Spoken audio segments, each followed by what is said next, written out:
সম্মানিত হাজিরিন, আল্লাহ রব্বুল আলামিন কোরআনুল কারীমের মধ্যে ইমানদার মুমিন বান্দা বান্দীদের ইমানি চেতনা নিয়ে আলোচনা করতে গিয়ে আকাশের শপথ করলেন, তারকারাজির শপথ করলেন, দ্বিতীয় শপথ করতেছেন ওয়াল ইয়াউমিল মাউউদ। শপথ হলো সে দিনের যে দিনের ওয়াদা করা হয়েছে।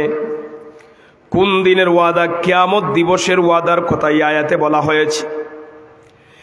এই যে সুন্দর পৃথিবী দেখতেছেন একদিন থাকবে না।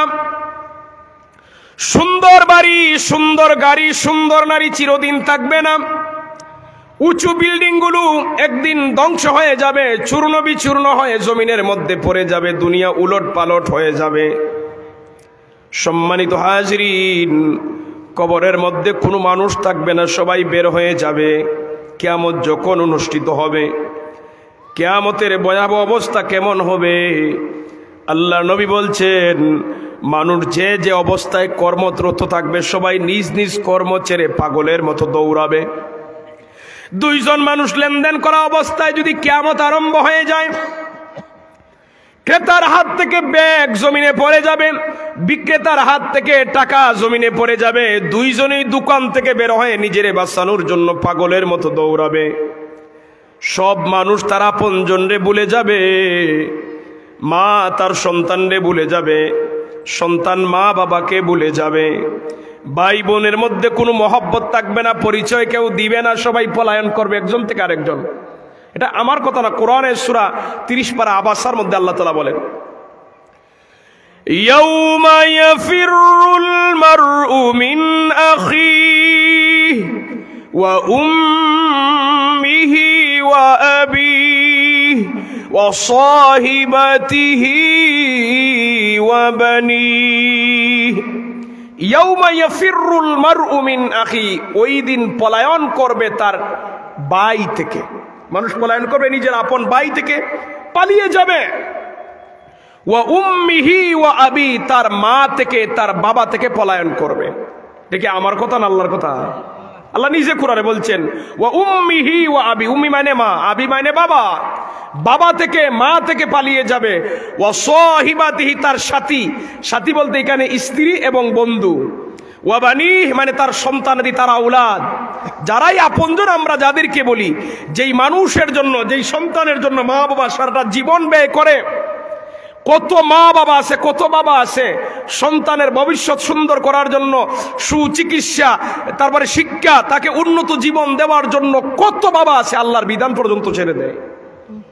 কত বাবা বলে আমি আমার ছেলে মেয়েদের কাজকর্ম করতে গিয়ে আল্লাহর বিধান ফরজ নামাজ পর্যন্ত ছেড়ে দেয়। এমন মানুষ আছে না?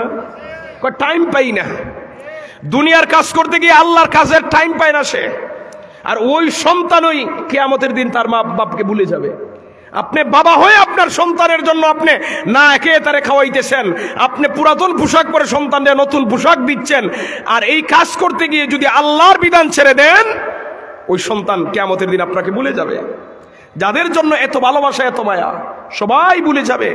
মা তার সন্তানকে অস্বীকার করবে, বলবে আমার তো বিয়ে হয় নাই, বাচ্চা আসবে কোথা থেকে?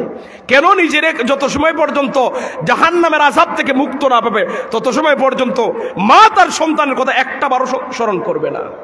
এটা বাপদাদার কোনো কিচ্ছা কাহিনী না, কিয়ামতের এমন ভয়াবহ অবস্থা হবে। এটা কোনো খেলতামশার বিষয় না। আজ আমরা দুনিয়ার প্রতি এতই আমরা আসক্ত হয়ে পড়েছি যে আল্লাহর ফরজ বিধান পর্যন্ত আমরা মানি না। আছে না এরকম? সম্মানিত হাজিরিন, আপনাদের এলাকার সকল মানুষের প্রতি আমি অনুরোধ করব, সামনে মাহফিলের এখানে গেট আছে, দোকান আছে, আপনাদের এলাকার মাহফিল এটা, এখানে হয়তো যুবকরা যারা কথা বলতেছেন, আমি আপনাদের প্রতি অনুরোধ করব, আপনাদের যদি খুব বেশি জরুরি মিটিং থাকে আপনাদের বাড়িতে মিটিং করেন, না এত দূরে যান যেন আপনাদের গলার কণ্ঠ মাহফিলে না আসে। কারণ এখানে মাহফিল চলে, আপনারা এত জোরে কথা বলেন, তাহলে মাহফিল আয়োজন করলেন কেন? আপনারাই মিটিং করতে পারতেন। কি দরকার ছিল আমাদেরকে দাওয়াত দেওয়া? এটা একরকম বেয়াদবি, কোরআনের মাহফিলের সাথে বেয়াদবি করা। এই যে জুড়ে জুড়ে কথা বলে, এত জুড়ে কয়, এখানে স্টেজের শব্দ আসে। আমি অনুরোধ করি, এটা আপনার এলাকার মাহফিল, আপনার এলাকার একটা সম্মান আছে। নিজের এলাকার যদি সম্মান বুঝে না, এর চেয়ে বড় বুকা জাতি আর পৃথিবীতে হইতে পারে না। আপনার এলাকার সম্মানার্থে আপনি এখান থেকে চলে যান। আপনি মাহফিলে আসার প্রয়োজন নাই। আপনার জরুরি মিটিং এমন দূরে গিয়ে করেন যেন আপনার শব্দ মাহফিলে না হয়।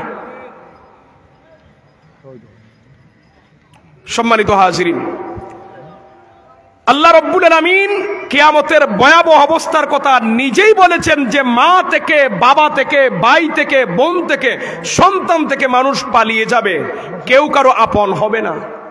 পরকালে একজনই আপন, যিনি হলেন নবী মুহাম্মাদুর রাসূলুল্লাহ। সবাই বলি সাল্লাল্লাহু। যে নবীর কথা অনুযায়ী জমিনে চলবে সেই নবীর শাফায়াত পাবে। সম্মানিত হাজিরিন, এরপর আল্লাহ তাআলা পরবর্তী দুটি শপথ করতেছেন, ওয়াশাহিদিন ওয়া মাশহুদ। শপথ হলো শাহেদের, শপথ হলো মাশহুদের। যতগুলি তাফসীর দেখা হয়েছে বিভিন্ন মতামত আছে, কিন্তু অধিকাংশ তাফসীর কারকদের মত হলো শাহেদ দ্বারা জুমার দিন, মাশহুদ দ্বারা আরাফার দিন। আল্লাহ ইমানদারদের আলোচনা করতে গিয়ে জুমার দিনের শপথ করছেন আর আরাফার দিনের শপথ। জুমার দিনের কেন শপথ করলেন? জুমার দিন হলো মুসলমানদের কাছে একটি দামি দিন। সপ্তাহের মধ্যে সবচেয়ে দামি দিন হলো জুমার দিন, আর সপ্তাহের মধ্যে সবচেয়ে দামি রাত হলো জুমার রাত। জুমার দিন মুসলমানদের জন্য একটা মিলন মেলার দিন, সাপ্তাহিক ঈদের দিন। মানুষ একত্রিত হবে, আল্লাহর ঘরে গোলামি করতে আসবে, এক মুসলমান আরেক মুসলমানের সাথে সাক্ষাৎ হবে। জুমার দিন এতই দামি যে জুমার দিন আল্লাহ তাআলা এই দুনিয়ার আদম আলাইহিস সালাতু ওয়াস সালামকে জুমার দিনই সৃষ্টি করেছিলেন। জুমার দিনই পৃথিবী ধ্বংস করবেন। জুমার দিন আল্লাহ রাব্বুল আলামিনের পক্ষ থেকে এক শ্রেণীর ফেরেশতারা জমিনে আগমন করে। এরা এসে মসজিদের গেইটে দাঁড়িয়ে থাকে। সুবহানাল্লাহ বলবেন না? আমরা যে এখানের মধ্যে বসে আছি, আমরা যে গোপনে ভালো কাজ করি, গুনার কাজ করি, এই সব লেখার জন্য, লিপিবদ্ধ করার জন্য আল্লাহর ফেরেশতারা আছে না? এই একই বিশ্বাস আমরা আসেনি? আছে। ফেরেশতারা আমরা দেখি না, কিন্তু তারা আমরা ঠিকই দেখে। তো ফেরেশতারা যে আছে এটা কোরআনুল কারীমের মধ্যে আল্লাহ তাআলা নিজেই বলছেন, وَإِنَّ عَلَيْكُمْ لَحَافِظِينَ।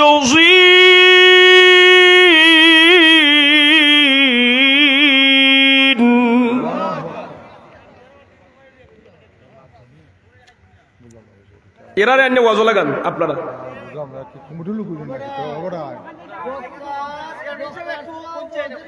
বুঝলাম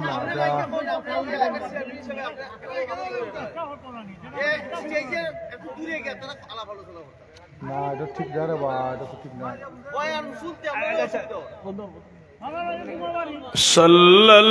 সাল্লাল্লাহু আলা মুহাম্মাদ সাল্লাল্লাহু আলাইহি ওয়াসাল্লাম। সাল্লাল্লাহু আলা মুহাম্মাদ সাল্লাল্লাহু।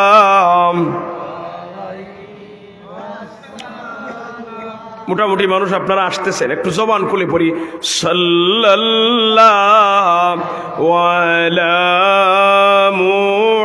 মুহাম্মাদ সাল্লাল্লাহু আলাইহি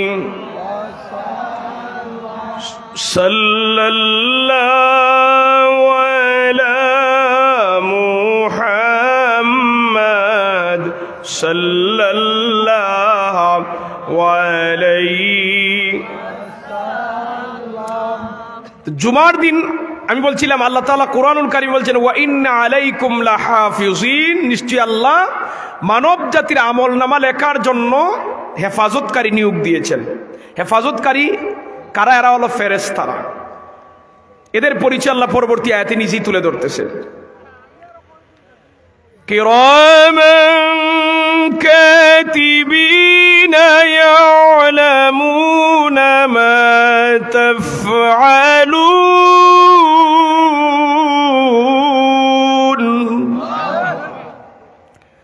কিরামান কাতিবিন, আমরার সমাজে একটা ভুল তথ্য প্রচলিত আছে। আমরা বলি আমাদের দুই কাঁধে দুইজন ফেরেশতা আছে, এদের নাম কিরামান কাতিবিন। এটা ভুল কথা। মূলত ফেরেশতার নাম কিরামান কাতিবিন না। দেখেন, কিরামান শব্দের অর্থ হলো সম্মানিত, কাতিবিন শব্দের অর্থ হলো লেখক বৃন্দ। সম্মানিত লেখক বৃন্দ আছে যারা আমাদের আমল নামাগুলি লেখে। সুবহানাল্লাহ। আমরা অর্থ না জানার কারণে আমরা ভুল কথা অনেকে বলে ফেলি। ফেরেশতার নাম আসলে আমরা পাই নাই, ফেরেশতার নাম পাওয়া যায় নাই। যে আমাদের সাথে যে ফেরেশতারা লেখালেখি করে, এদের নাম পাওয়া যায় নাই। এরা হলো সম্মানিত লেখক। আপনি গোপনে যদি ভালো কাজ করেন, প্রকাশ্যে ভালো কাজ করেন, গোপনে গুনাহ করেন, প্রকাশ্যে গুনাহ করেন, আপনার আমার জিন্দেগিতে যা কিছু করি সব তারা লিপিবদ্ধ করে। কিন্তু জুমার দিন ফেরেশতারা, এই ফেরেশতারা লেখে না। জুমার দিন আল্লাহ তাআলার পক্ষ থেকে আরেক দল ফেরেশতারা আসে। এরা শুধু জুমার দিনের মসজিদের সামনে এসে হাজির হয়। কারা কারা জুমার নামাজ পড়ার জন্য আসছে এদের নামগুলি লিখে নিয়ে এরা আবার চলে যায়। সুবহানাল্লাহ। জুমার দিনের দাম আসেনি? একটু জোরে কথা বলেন, আসেনি? আল্লাহ নবী সাল্লাল্লাহু আলাইহি ওয়াসাল্লাম বললেন, জুমার দিন ওইসব ফেরেশতারা সোনার খাতা রূপার কলম নিয়ে হাজির হয়। মসজিদের গেটে দাঁড়িয়ে থাকে, কে কে প্রবেশ করে তাদের নামগুলি তালিকাভুক্ত করে। ইমাম সাহেব যখন খুতবা দেওয়ার জন্য মিম্বরে দাঁড়িয়ে যান, তখন নূরের ফেরেশতারা তাদের লেখালেখি বন্ধ করে দিয়ে ইমাম সাহেবের খুতবা শোনা শুরু করে দেয়। জুমার দিনে ইমাম সাহেবের খুতবার দাম আসেনি? আপনারা কোন দিকে তাকাই দিয়েছেন? একটু আমার দিকে তাকান, মনোযোগ সেই দিকে দিয়েন।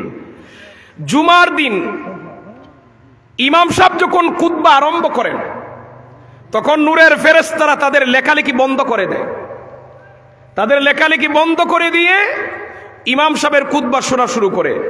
খুতবা আরম্ভ হওয়ার পরে যারা মসজিদে জুমার নামাজ পড়তে যায় এদের নাম ফেরেশতারা লিখে না। খুতবা আরম্ভ হওয়ার পরে ইমাম সাহেব খুতবা দেন তো জুমার দিনে। ইমাম সাহেবের ওয়াজ যদি আপনি নাও শুনেন কোনো অসুবিধা নাই, এটা আপনার ইচ্ছা। মনে করলে ভালো লাগলে শুনবেন, ভালো লাগে না শুনবেন না, আপনার প্রয়োজন যদি মনে করেন না। কিন্তু খুতবা শোনা ওয়াজিব। খুতবা শুরু হওয়ার পরে ফেরেশতারা, খুতবা আরম্ভ হওয়ার সাথে সাথে ফেরেশতারা লেখালেখি বন্ধ করে। খুতবা শুরু হওয়ার পরে যারা মসজিদে যায় এদের নাম ফেরেশতারা আর লেখে না। এখন যদি খুতবা শুরু হওয়ার পরে আপনি মসজিদে যান, আপনি যে জুমার নামাজ পড়ছেন আপনি তালিকাভুক্ত আর হবেন না। আপনি গেলেই কি আর না গেলেই কি। কিন্তু আমরার মধ্যে দেখা যায় অনেক মানুষের এই অভ্যাস আছে, খুতবা চলে, খুতবা শুরু হওয়ার অনেক পরও জুমার নামাজ পড়ার জন্য আয়।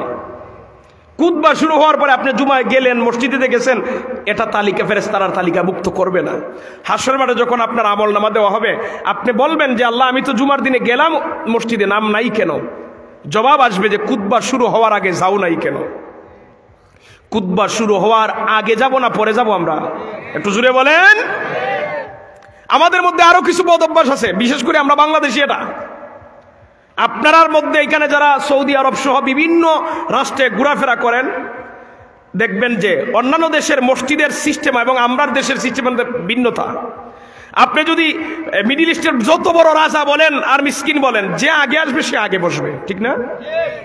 মন্ত্রীও বসে, তার ড্রাইভার তার পাশে বসে, কোনো অসুবিধা হয় না। মালিকও বসবে, তার গুলামও তার পাশে বসে, কোনো অসুবিধা হয় না। যত সমস্যা আমরার দেশে। আপনি ঢাকা শহরে যাবেন, বড় বড় মসজিদগুলা মন্ত্রীদের জন্য চেয়ার বরাদ্দ থাকে সামনের কাতারে। বুঝা যায়, এটা বাপ দাদার, তার বাপ দাদার সম্পত্তি।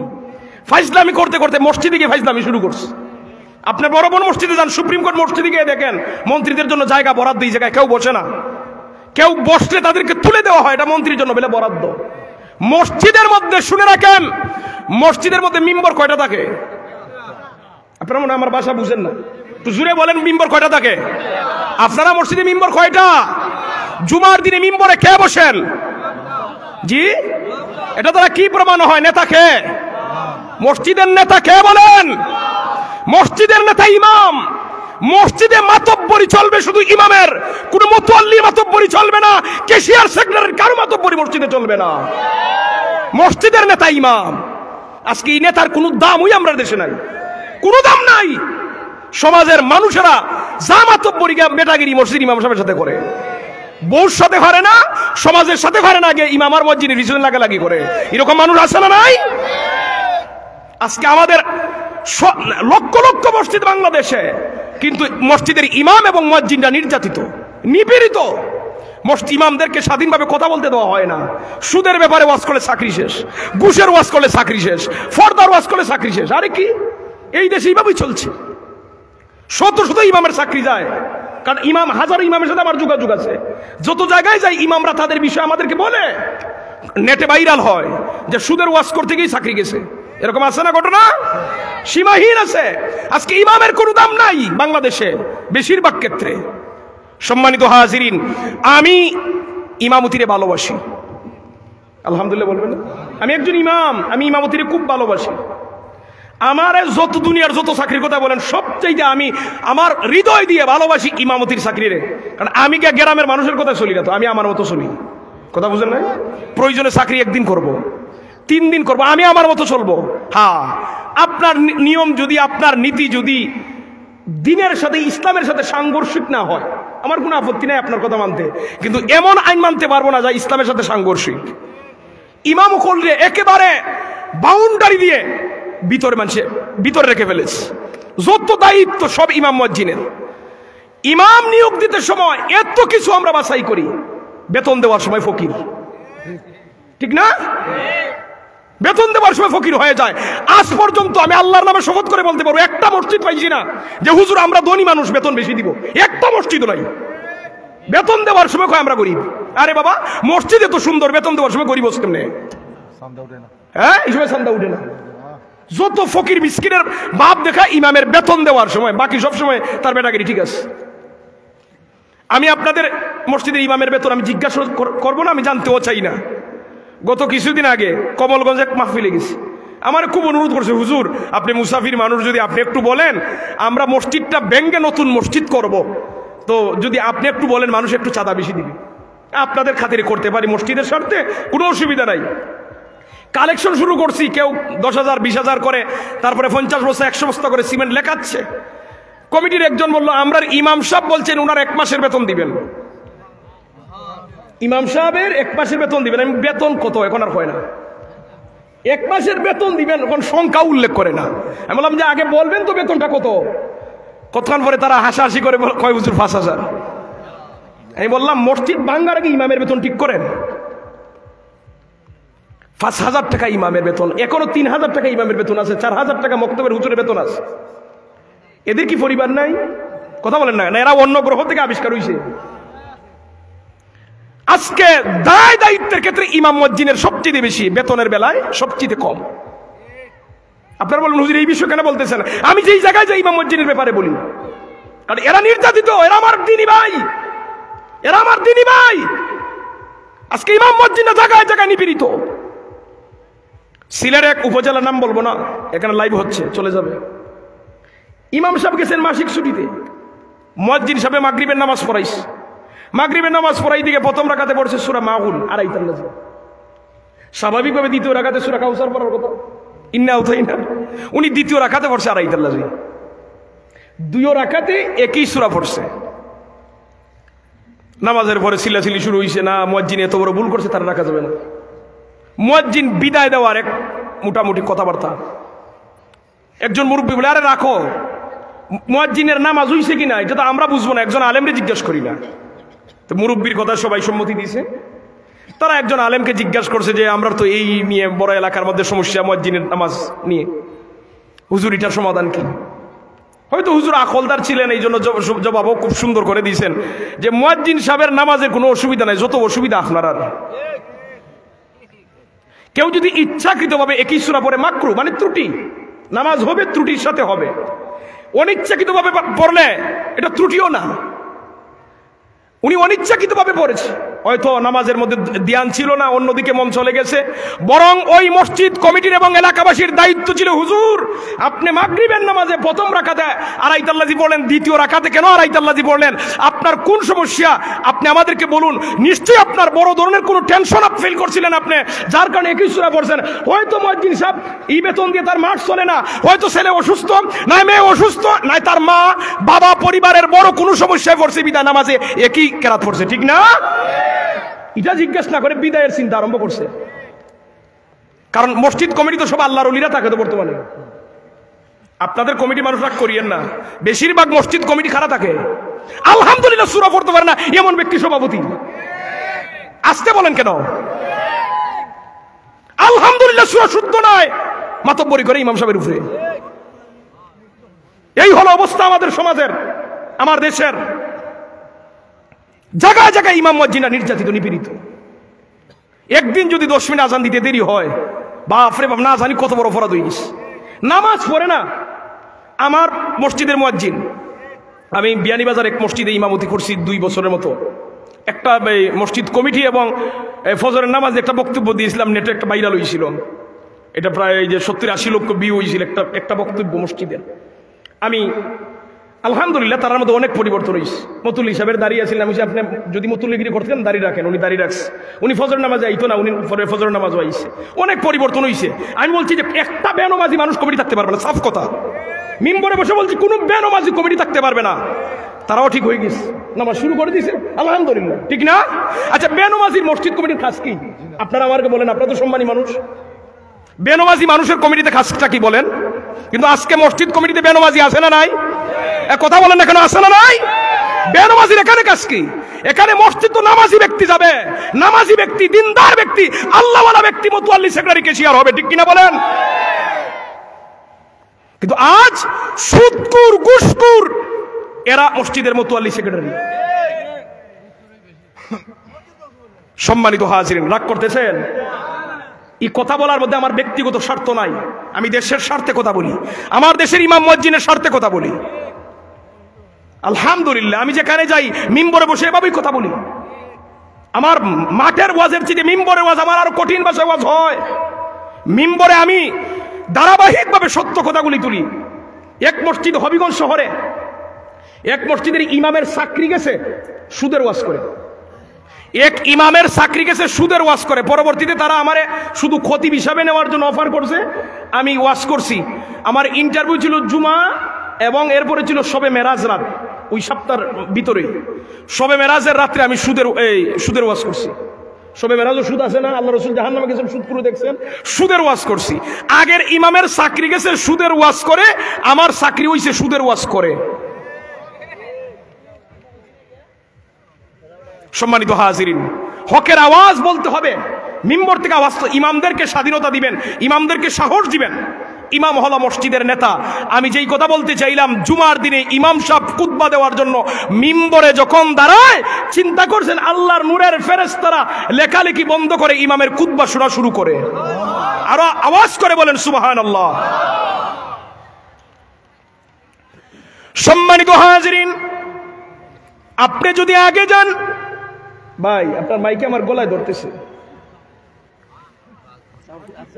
আপনাদেরকে একটা জিনিস বলি, শুনেন না, আপনার কথা বলি, আমি বলি। আপনারা ফ্যান্ডেল দরকার এই মাস এই সময় করলে মোটামুটি গরম আছে, ফ্যান্ডেল করবেন না, শুধু স্টেজ করবেন। মাইকটা ভালো আনবেন, কারণ বক্তার অস্ত্র হলো মাইক। কালকে 2টি মাহফিলে আমি কথা বলছি, এত চমৎকার মাইক ছিল, মানে ঘন্টার পর ঘন্টা কথা বলতেই মন চায়। সম্মানিত হয়, আমরা জোয়ান মানুষ, আমরা জুড়ে কথা বলি, আমাদের মাইক লাগবে ভালো ওয়াজ শুনতে গেলে। সম্মানিত হাজিরিন, জুমার দিন আল্লাহ তাআলার কাছে এত দামি দিন, মুসলমানদের জন্য জুমার দিনটারে এত দামি বানিয়ে দিলেন। মসজিদের মধ্যে ইমাম যখন মিম্বরে দাঁড়িয়ে যান খুতবা দেওয়ার জন্য, নূরের ফেরেশতারাও তারা খুতবা শোনা শুরু করে। ইমাম সাহেব যে খুতবা দেন ওনার উপর হলো সুন্নতে মুআক্কাদা দায়িত্ব, মুসল্লি যারা শুনবে এদের উপর দায়িত্ব হলো ওয়াজিব।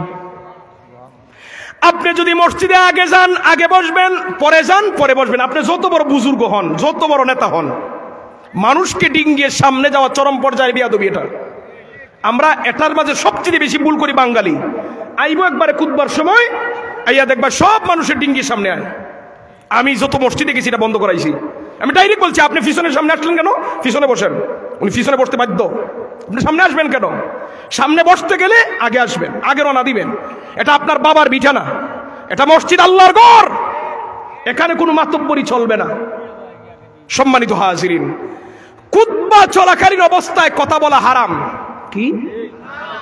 এখন একটা বাচ্চা কথা বলতেছে, ধরেন আপনি বললেন এই চুপ করো, মুখ বন্ধ করো। আপনি যে মুখ দিয়ে ওই চুপ করো বন্ধ করো শব্দ উল্লেখ করেছেন, কবিরা গুনাহ হবে।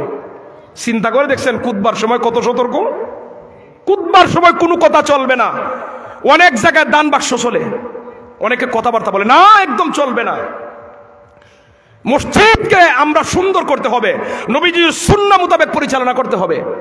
আমরা দেশের ইমামরাও, আমি ইমামদের প্রতি আহ্বান করি মিডিয়ার মাধ্যমে, ইমামরাও তাদের ইমামতি গিয়ে এত দুর্বলতা দেখায়, সাহস ওদের দেখাইতে পারে না। রিজিকের মালিক কে বলেন তো? আমি ইমামদেরকে বলবো, আপনারা রিজিকের মালিক নির্ভর করবেন আল্লাহর উপরে, সত্য কথা বলবেন, দেখবেন আল্লাহ মর্যাদা বাড়াই দিবেন। সম্মানিত হাজিরিন, জুমার দিনের অনেক দাম মুসলমানদের কাছে। জুমার দিনের শপথের পরে আল্লাহ তাআলা এবার বলতেছেন ওয়া মাশহুদ, আরাফার দিনের শপথ। আরাফার দিনটা হলো মুসলমানদের কাছে একটা ঐতিহাসিক দিবস।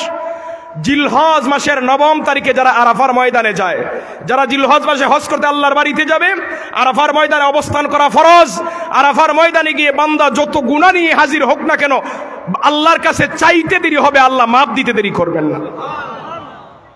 তবে এখানে একটি বিষয় আছে, আল্লাহ তাআলা তার হক মাফ করে দিবেন, কিন্তু কোনো বান্দার হক মাফ দিবেন না। বান্দার হক এটা সম্পদের সাথে সম্পর্ক, টাকার সাথে সম্পর্ক, কথার সাথে সম্পর্ক। বান্দার হকের শেষ নাই। আজকে বহু মানুষ আমরা সমাজে আছে, বাবা, অনেক বাবা আছে নিজের মেয়ের হক দেয় নাই, সম্পত্তি দেয় নাই। অনেক ভাই আছে বোনের হক দেয় নাই। অনেক ভাই আছে ভাইয়ের হক ঠিক মতো দেয় না। আপনি যদি আপনার আত্মীয় স্বজনের হক, বোনের হক, মায়ের হক, বাবার হক মেরে আপনি মনে করেন প্রতি বছর হজ করেন, আপনি আরাফার ময়দান কেন পবিত্র কাবা ঘরের ভিতরে গিয়া দোয়া করলো আল্লাহ মাফ দিবেন না। যদি বান্দার হক মেরে যান, কারণ এটা আল্লাহ মাফ দিবেন না যত সময় পর্যন্ত বান্দা মাফ না করবে। বান্দার হক বড় কঠিন বিষয়। দেখেন দুনিয়াতে যদি আমি মনে করেন আপনার কাছে ভুল করলাম, আমি যদি গিয়ে মাফ চাই, আপনার দরদ লাগতে পারে, আপনি মাফ দিয়ে দিতে পারেন, ঠিক না? এভাবে অনেক মানুষে মাফ চায় না, টাকা পর্যন্ত মাফ করে দেয়, আচ্ছা ঠিক আছে যা মাফ করে দিলাম। কিন্তু ভাই পরকালে কেউ কাউকে মাফ দিবে না। কেন জানেন? কারণ হে যদি নাজাতের সার্টিফিকেট না পায়, জান্নাতের সার্টিফিকেট না পায়, হে তত সময় পর্যন্ত নিজের বাপকেও মাফ দিবে না, মারও মাফ দিবে না। কারণ মা বাপরে যদি মাফ না দেয়, সন্তানরে মাফ না দেয়, আত্মীয় স্বজন এলাকার মানুষে মাফ দিবে? কথা বলেন না। দেখেন আমরা বড় বড় লোকরা কিভাবে বেশিরভাগ ধরা পড়ে। মনে করেন আমি একটা উদাহরণস্বরূপ বলছি, আপনি একজন ধনী মানুষ, আপনি বাজার থেকে একটা বাজার লইয়ে রওনা দিচ্ছেন, রিক্সা যুগে আসছেন বাড়িতে, আসার পরে মনে পকেটে হাত দিয়ে দেখেন বাংতি পয়সা নাই। এরকম হয় না অনেক সময়? রিক্সাওয়ালারে বললেন এই তুমি ভাড়াটা পরে নিও, সেও ভাবছে আচ্ছা ঠিক আছে পরে নিও। এখন মনে করেন আপনি ভুলে গেছেন, যেহেতু আপনি বড় বড় বিষয় নিয়ে চিন্তা করেন, এই ছোট জিনিসের কথা আপনি ভুলে গেছেন। রিক্সাওয়ালার দায়িত্ব না আপনার কাছ থেকে খুঁজে ভাড়া নিবে, বরং আপনার দায়িত্ব আপনি তার ঋণ পরিশোধ করবেন। আপনি রিক্সাওয়ালার কাছে ধরা, ঠিক না? প্রয়োজনে রিক্সাওয়ালার বাড়ি থেকে ভাড়া দিবেন, এটাই শরীয়তের নিয়ম। এখন আপনি এটা ভুলে গেছেন, রিক্সাওয়ালাও মারা গেছে, আপনিও মারা গেছেন। ধরেন উদাহরণস্বরূপ, হাসরের মাঠে রিক্সাওয়ালা আল্লাহরে বলবে আল্লাহ অমুকের কাছে আমি ভাড়া পাই, আল্লাহ তোমার বান্দারে বলেন ভাড়া দেওয়ার জন্য। তখন ভাড়া পরিশোধ কিভাবে হবে পরকালে? পরকালের হিসাব হবে দুটি জিনিস দিয়ে পরিশোধ। কয়টি জিনিস? একদিকে রিক্সাওয়ালার ভাড়া এক পাল্লায় দেওয়া হবে, আরেকদিকে ওই ব্যক্তির নেকি ওজন দেওয়া হবে। ওজন দিয়ে হে নেকি নিয়ে চলে যাবে। এখন দেখা গেল যে ব্যক্তির কাছে ভাড়া পাইতো ওই ব্যক্তির কোনো নেকি নাই, তখন ওই রিক্সাওয়ালা তার গুনাহ ওই ব্যক্তির দিয়ে সে পবিত্র হয়ে চলে যাবে। নেকি বদি সারা ঋণ পরিশোধ করার আর দ্বিতীয় কোনো মাধ্যম নাই। অতএব ভাই বান্দার হক নষ্ট করলে দুনিয়াতে বান্দার কাছ থেকে মাফ নেন, না হলে কোনো লাভ হবে না, কোনো লাভ হবে না, কোনো ফায়দা হবে না। সম্মানিত হাজিরিন, আমার আল্লাহ রব্বুল আলামিন ইমানদার মুমিন বান্দা বান্দীদের আলোচনা করতে গিয়ে চারটি বিষয়ে শপথ করলেন। ওয়াস-সামা'i যাতিল বুরুজ, আকাশের তারকারাজি সমূহের, ওয়াল ইয়াউমিল মাউউদ, কিয়ামত দিবসের, ওয়া শাহিদি ওয়া মাশহুদ, জুমার দিনের আর আরাফার দিনের। চারটি শপথ করার পরে এবার আমার আল্লাহ তাআলা বলতেছেন কুতিলা আসহাবুল উখদুদ আন-নারি যাতিল ওয়াকুদ। ধ্বংস হয়েছিল সেই গর্তওয়ালারা, যে গর্তের মধ্যে ছিল উত্তপ্ত আগুন। এটা হলো সরল অনুবাদ। তার ব্যাখ্যা কি? এই আয়াতের ব্যাখ্যায় আমি নিজে যতগুলো তাফসীর দেখছি, বিভিন্ন ব্যাখ্যা উলামায়ে কেরাম করেছেন, কিন্তু একটি হাদিস সবাই তুলে ধরেছেন এই আয়াতের ব্যাখ্যায়। হাদিসটি হলো সহিহ মুসলিমের 2299 নম্বর হাদিস। আল্লাহ নবী সাহাবায়ে কেরামদের সম্মুখে বলতেছেন, আমার সাহাবীরা, আজ থেকে বহু যুগ আগে এই পৃথিবীতে একজন জালিম শাসক ছিল, যে জালিম শাসক নিজের রব দাবি করত। নাউযুবিল্লাহ। আমাদের রবকে একটু জবান খুলে বলেন কে? আর এই জালিম শাসক নিজের রব দাবি করত। তার রাজ্যের মানুষেরা ছোট বড় যারা ছিল সবাই তার রব মানত। একমাত্র একজন দরবেশ মানুষ ছিলেন, যিনি লুকিয়ে লুকিয়ে আল্লাহর গোলামি করতেন। ওই দরবেশ ব্যতীত দ্বিতীয় আর কোনো ইমানদার নাই ওই দেশে। সবাই সাধারণ মানুষেরা বাদশারে রব মানে। আর বাদশার অনেক জাদুবিদ্যাকারী ছিল, উপদেষ্টা মণ্ডলী। জাদুবিদ্যাকারীদের পরামর্শ নিয়ে বাদশাহ তার রাজ্য পরিচালনা করত। জাদুবিদ্যাকারীদের প্রধান উপদেষ্টা বয়স্ক লোক। সে একদিন বলল, বাদশাহ, আমার তো বয়স হয়ে গেছে, হয়তো কিছুদিন পরেই আমি মারা যাব। আমি যদি মারা যাই, কে তোমারে পরামর্শ দিবে, কিভাবে তুমি রাজ্য পরিচালনা করবে? বাদশাহ বলে, তুমি বলো আমি কি করতে পারি। জাদুবিদ্যাকারী বলে, একটা কাজ করতে পারেন, আপনার রাজ্য থেকে একজন শিক্ষিত সুদর্শন যুবক আমার কাছে পাঠিয়ে দেন। আমার জানা যত জাদুবিদ্যা আছে সব তারে শিখিয়ে যাব। আমি মারা যাওয়ার পরে সে পরামর্শ দিবে, রাজ্য চালাইতে কোনো অসুবিধা হবে না। বাদশাহ বলে, সুন্দর পরামর্শ দিলে। ওই জালিম বাদশাহ তার সারা রাজ্যে ঘোষণা করে দিল, যত শিক্ষিত সুদর্শন যুবক আছে সবাই যেন বাদশার দরবারে হাজির হয়ে যায়। বাদশাহ ঘোষণা দেওয়া মাত্রই সারা দেশ থেকে হাজার হাজার যুবকেরা বাদশার দরবারে হাজির। সম্মানিত হাজিরিন, বাদশাহ বলে, রে জাদুবিদ্যাকারী, তুমি সবাইকে পরীক্ষা নিরীক্ষা করে যেই যুবককে তুমি উপযুক্ত বেশি মনে করো, ভালো মনে করো, ওই যুবককে তুমি নির্বাচন করে নাও, বাছাই করে নাও। দুরূদ শরীফ পড়ে আল্লাহুম্মা সাল্লি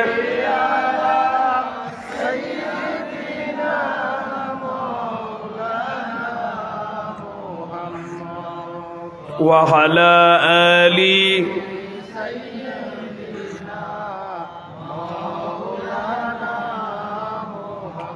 সবাই জবান খুলে পড়ি আল্লাহুম্মা সাল্লি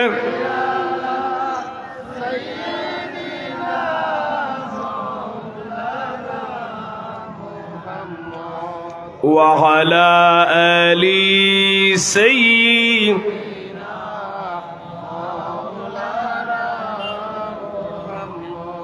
বাদশাহ ঘোষণা দেওয়ার পরে সারা রাজ্য থেকে হাজার হাজার শিক্ষিত যুবকেরা বাদশার দরবারে হাজির। বাদশাহ বলে, জাদুবিদ্যাকারী, তুমি সকলের মধ্য থেকে যারে ভালো মনে করে নির্বাচন করে নাও। এবার জাদুবিদ্যাকারী সমস্ত বালকদেরকে একজন একজন করে সবাইরে পরীক্ষা নিরীক্ষা করার পরে, সবাইকে পরীক্ষা নিরীক্ষা করার পরে একজন বালককে নির্বাচন করলো। একজন বালককে নির্বাচন করে বাকি সমস্ত বালকদেরকে বের করে দিল।